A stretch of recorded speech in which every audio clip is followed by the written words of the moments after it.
bakit yung surrounding nyo parang evil ang mga nangyayari. If God is true, kung totoo ang Diyos, bakit ganito yung buhay natin? Meron tayong disability, okay? So, if God exists, if God is true, kung totoo talaga ang Diyos, why is there so much pain and suffering in our life? Or the people around us, pwedeng pamilya natin, sa trabaho natin, why we are experiencing disappointment, and a lot of things na hindi kaya natin, parang hindi natin kayang pagtagumpayan.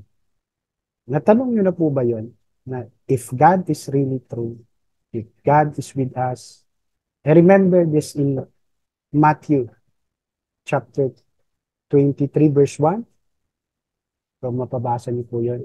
The Emmanuel word, when Jesus was born, ang ibig sabihin na God is with us.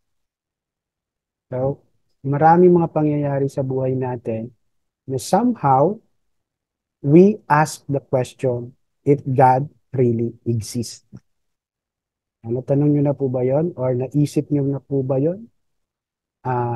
In your experience in life today or the past na hindi nyo pa nakilala si Lord or some point kilala nyo na ang Panginoon. Does God really exist?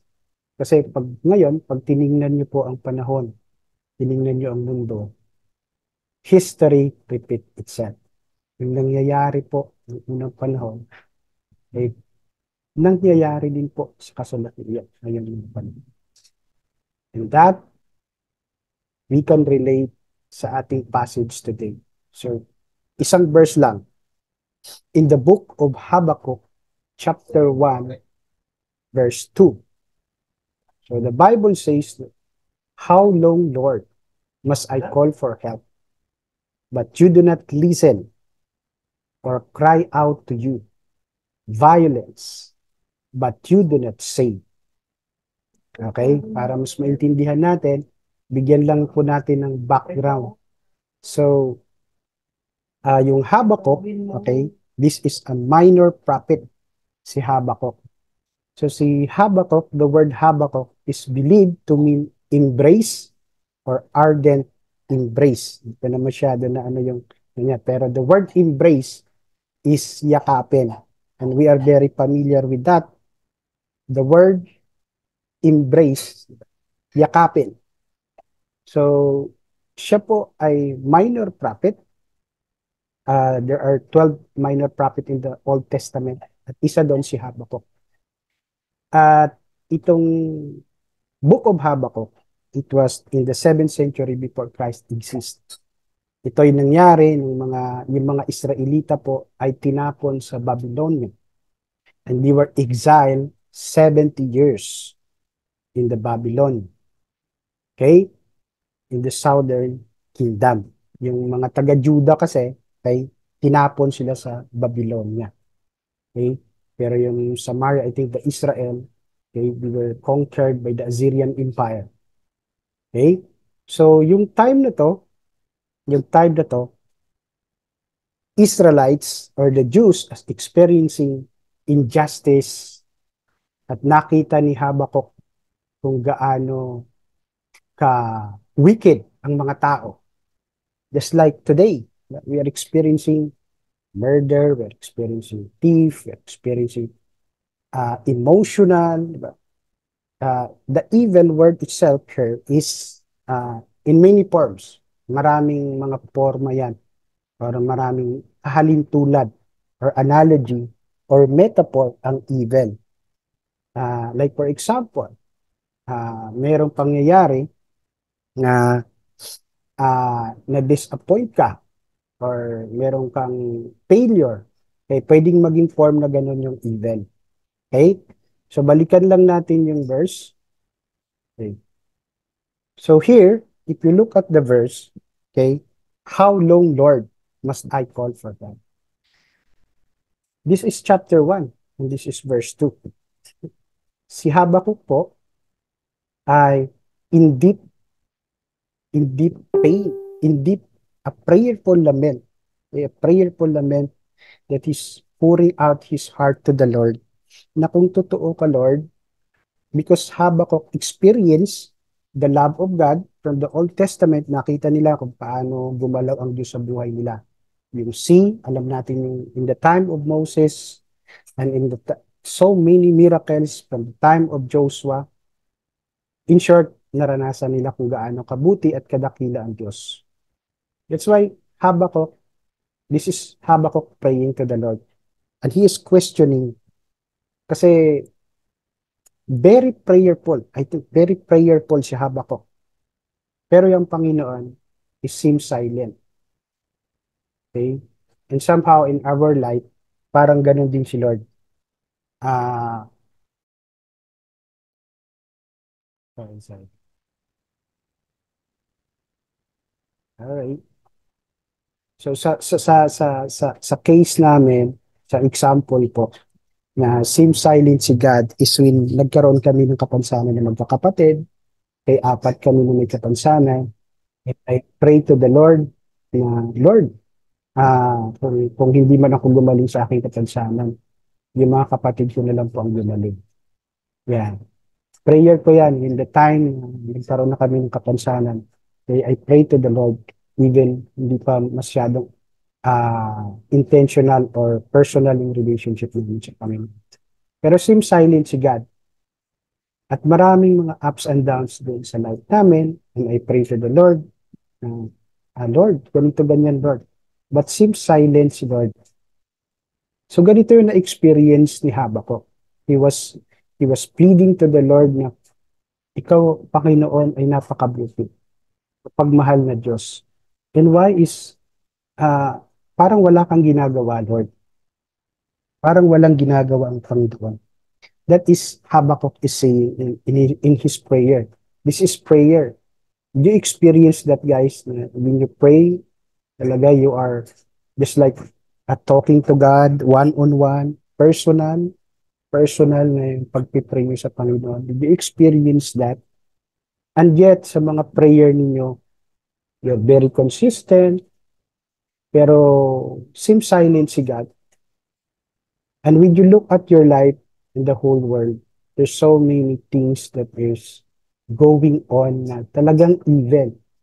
Evil talaga ang nangyayari.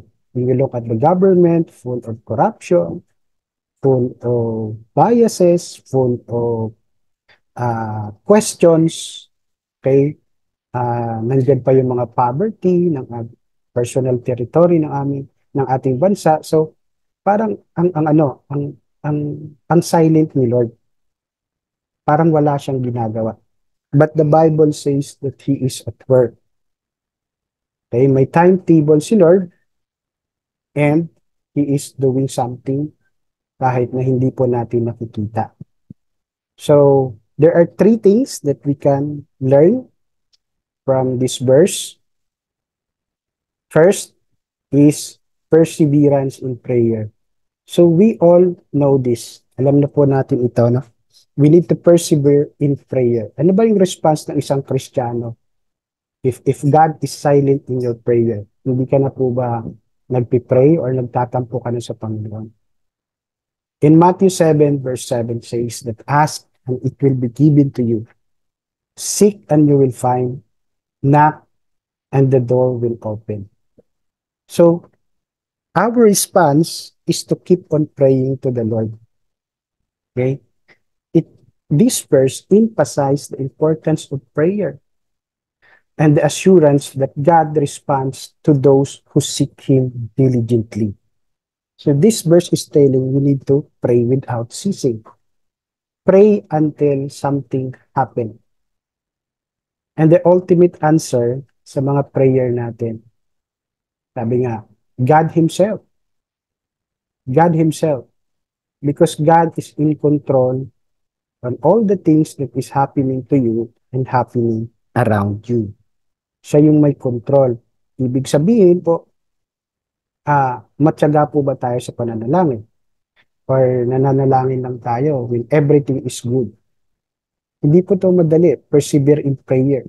Just like pray without ceasing. 1 Thessalonians 5:17. pray without ceasing. It's praying talaga na kahit na hindi mo pa feel mag-pray, you want to pray because it's a command. It's a personal devotion. It's a spiritual discipline. And in prayer, we have a communication with God. Just like Habakkuk. He prayed, he lamented in his prayer. The Lord, what is happening? What is happening? Okay? And number two is, as we pray, we need to be honest in communicating with God. In Psalm 62 verse 8, the Bible says that, trust in Him at all times. You people pour out your hearts to Him, for God is our refuge. So when we pray, okay, importante din po yung reason why you are praying to the Lord. Okay? Are you honest in God what you feel? Kung ano yung nangyayari sa buhay mo? Are you honest to God to say to the Lord, nasabihin sa Panginoon na, Lord, I feel distressed, I feel uncomfortable, this is my emotion, Lord. So help me, Lord, to overcome this. Be honest in communicating with God. The reason when you pray to God is not just, hindi lang po yung everything would be okay. Lord, tapusin mo na to yung mga even na nangyayari or pain or suffering that is happening to me. It's not just like that. It talks about our heart. The reason, okay, the reason why you are praying that specific. Tinitingnan ng Panginoon, tinitingnan ng Diyos ang puso natin. Maybe we want evil, okay? We want pain and suffering mawala sa atin, parang disability. If God will ask us, why, bakit gusto mong gumaling? Okay? If we are praying something, igdadasal tayo na gumaling tayo sa kapansanan natin. Okay, be honest to God. Why? Why you want to be healed? Doon po tinitingnan tayo ng Diyos.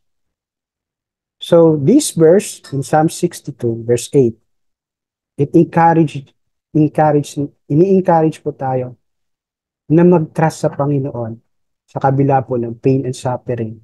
And that is what happening to the world. Kasi, when you look at the world, diba, you will feel stress, mai-stress ka. And there's an emotional, even, emotional, uncomfortable yung emotion mo, naapektuhan yan. Okay? And highlighting the value open and honest communication with God. So, katulad po ng kapansanan natin, no? Gusto nating mawala yung kapansanan natin. But hindi natin alam po ano ang true reason why you are praying that to the Lord. Okay? Because, you know guys, yung maybe, yung kapansanan natin, megaphone. What I'm trying to say, megaphone. Di ba yung megaphone, kapag you want to hear your voice with a loud, di ba? May megaphone. Maybe po, yung mga kapansanan natin, or the evil, or the pain and suffering, is an instrument of God para bumalik tayo sa Kanya. So that we will know God, or should we say, God is good. Maybe we can think na God really exists. Sa experience ko, I meet the Lord nung magkaroon po ako ng kapansanan. Mas naging real si Lord. Mas naging totoo siya. And of course, the desire to know God, mas lalo pang makilala si Lord. And thirdly is to share God. So, you are praying to the Lord, okay? Dapat alam natin that we are honest. We are honest of all the things that is what is going on to us. Na gusto natin, okay, gusto mong mawala yung mga pain and suffering. But why? Why? Yung question na bakit? Bakit? Para maging komportable ka, para maging okay. Kala ba natin somehow Kung mawala yung disability nyo, akala natin mawawala yung suffering natin, mawawala yung mga failure sa buhay natin, and we think that we are in control of something. Pumasok din po sa isip ko yun. Maybe, maybe. Sabi ko nga before, sabi ko, maybe kung tatanggalin ni Lord yung kapansanan namin, or kapansanan ko po, I can serve Him better. Nakakapagsilbi ako sa Panginoon much better ngayon. So, be honest in that communication with God. Be honest in pour out mo yung sarili mo, what you feel, what is in your mind, what is in your heart. Because God want us honesty, hindi perfection. Honesty, yung katapatan mo sa Diyos. All the things that you're saying and all the things that you are doing, katapatan mo gusto ng Diyos. And what is the promise of the Bible? God is our refuge. So, ibig sabihin, gumaling ka sa disability mo o hindi, God is our refuge. And maybe, sa pangatlo po, and maybe, God, okay, ito yung orchestration ni Lord para hindi tayo mawalay sa Kanya. Sa ibang tao, makilala siya. Okay? At sa ibang tao, magpatuloy sa paglakad buhay Kristiyano. Na kahit may disability sila, we feel discomfort of all the things that is going on in their life. There is peace. Okay? There is goodness na nakikita nila because we can trust in God's sovereignty. Okay? Anong ibig sabihin that God is sovereign? Anong ibig sabihin nun? He knows the past, He knows the future. He's an almighty God.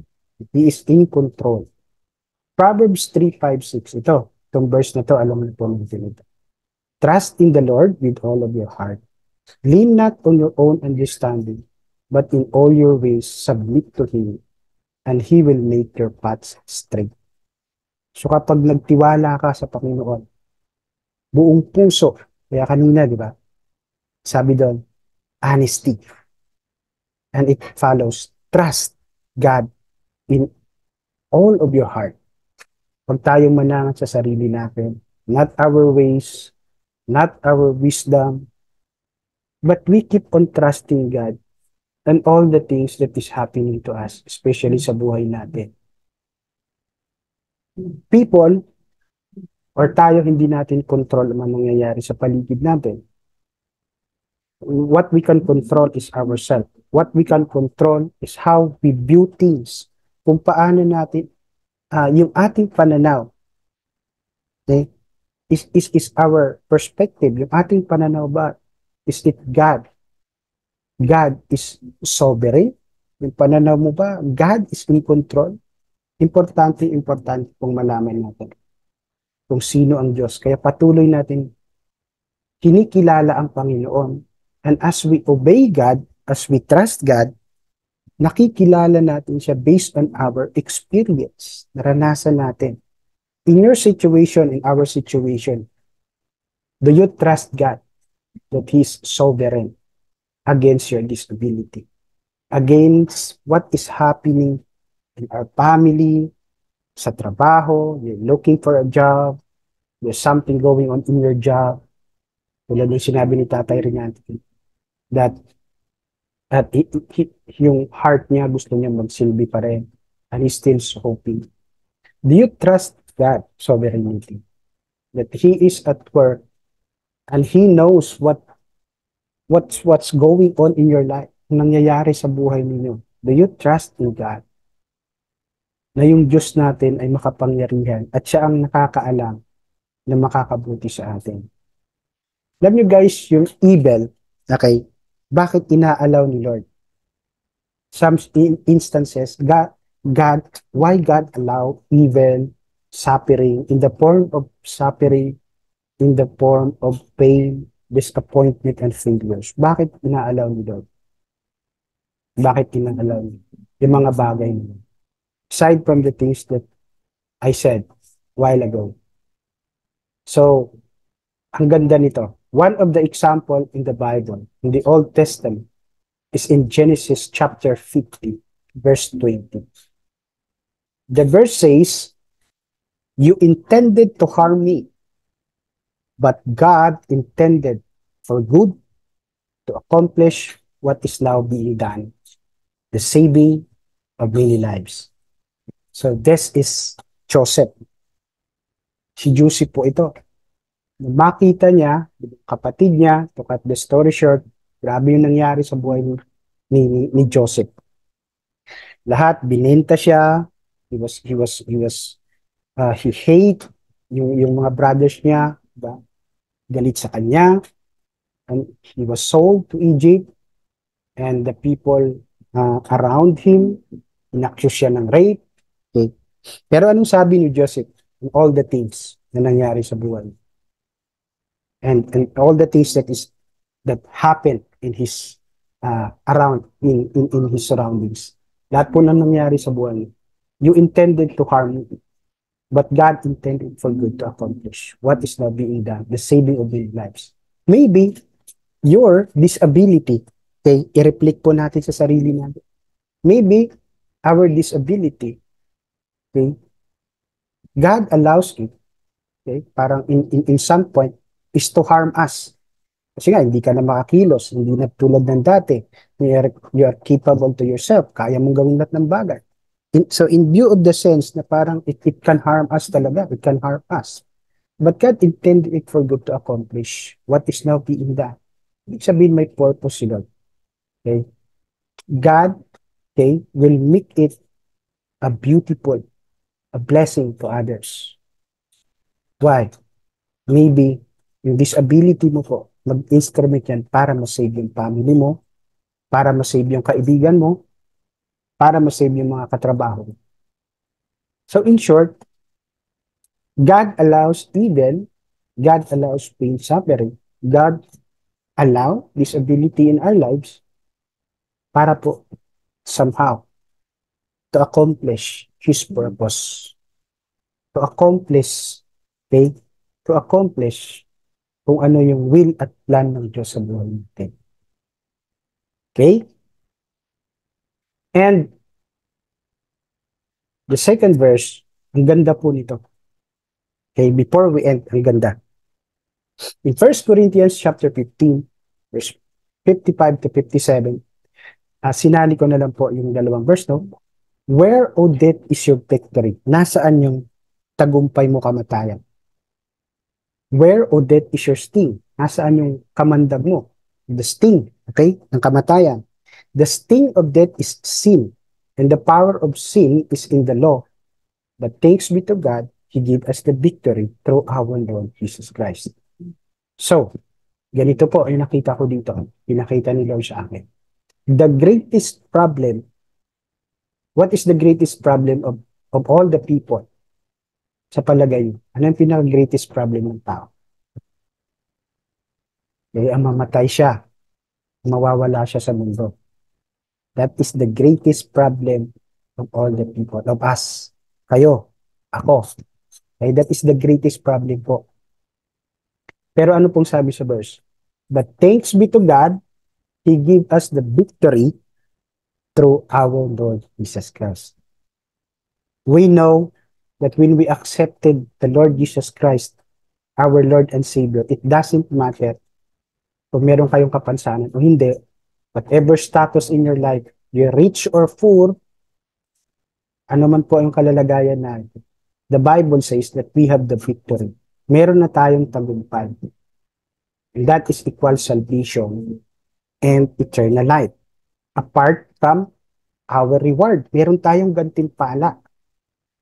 So, if just like Habakkuk, he was praying, lamenting to God, na parang silent ka, Lord. And when we look ourselves today, that is also happening.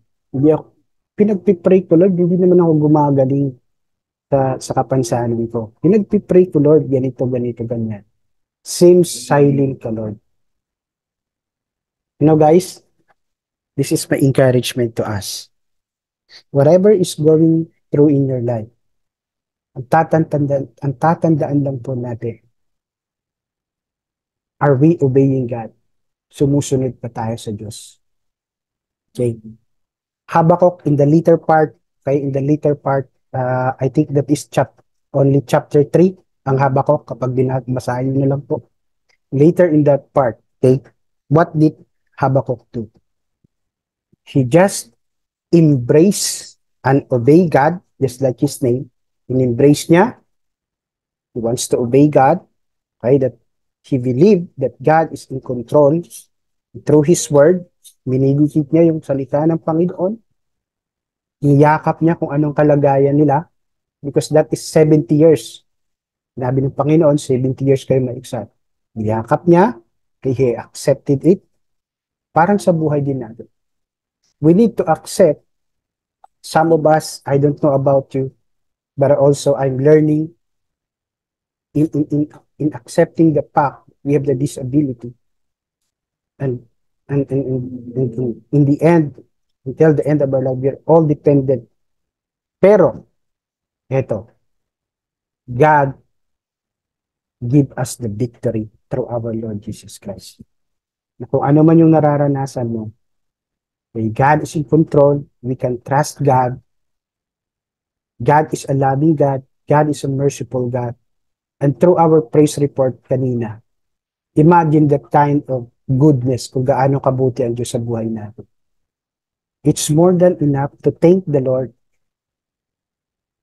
na siya po ay sovereign sa lahat ng bagay. Regardless po of what is going on in your life, inalaw ng Diyos yan para mas makilala natin siya, para mas mapalapit tayo sa Panginoon, at maybe somehow, kaparti ng pagiging Diyos. Somehow, kaparti ng Diyos. Okay? That He is allowing even or pain and suffering in our life.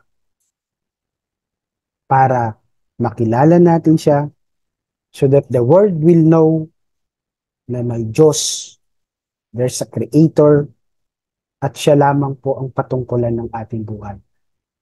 We know that this life is not about us. It's all about God na kumikilos po sa buhay natin. That's the most important thing. Kaya si Habakkuk, when he began to see the temple, kapag binasa niyo, tumingin siya sa temple kasi doon nagpipray yung mga Israelita. And he prayed to the Lord, and the Lord enlightened him. And the Word of God, the Holy Spirit. That's why anong sinabi ni Habakkuk doon? He trusts God. He trusts the sovereignty of God that everything would be okay. And in the end, napalaya sila. Sa 70 years, bumalik sila ulit. Basahin niyo na lang po yung Old Testament. Bumalik sila sa Israel and they laid the foundation of the Israel nation. So, lastly, that would be my encouragement to you guys. Okay, persevere in prayer. Patuloy lang kayo sa pag-pray. Walang pray without ceasing. Naririnig ng Diyos ang ating mga prayer. In God's time, in God's will, yun ang importante. Pangalawa, be honest. Be honest in communicating God. Walang ibang rason sa lahat ng ating pinagdadasal. Okay? Hindi naman masama. Lord, sana mawala na to. Sana ganito na, Lord. Be honest with God. The only thing that is the motive of our heart is to glorify God. Is to glorify God. And lastly, is trust. Fully trust God. The sovereignty of God. That He is in control. And everything would be okay in the end of our life. So,